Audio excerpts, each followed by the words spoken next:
Have you ever thought of what you breathe? No.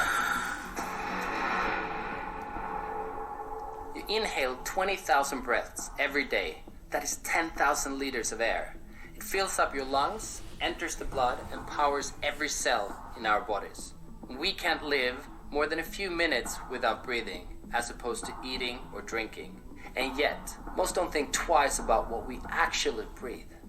According to WHO, 9 out of 10 people breathe air that is unsafe and polluted. I've dedicated years studying the impact of climate change, air quality, and its effect on human health.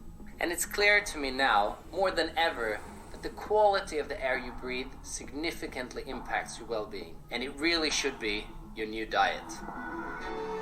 Let me introduce you to Hail. More than a purifier beyond a fan, it's an innovative fusion of technology, creating your personal clean air zone, designed for portability. It's packed with the best purification technology to filter out unwanted particles, leaving you with a clean and crisp environment.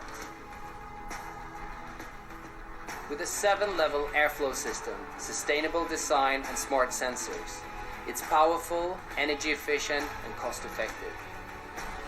Focusing on performance and user-friendly experience, it has state-of-the-art hardware instead of buggy software. Hail isn't just a device, it's a lifestyle choice. Perfect beside your bed, at your workplace, or as a travel companion, it provides a stream of clean air that purifies your personal space. Okay, so they left some stuff out of this. It doesn't have a cord, so that must mean it's battery powered, but how long does the battery last? And if you have it by your bedside table at night, does it last all night or does it run out? Or why doesn't it have a cord for those times when you're close to a power source?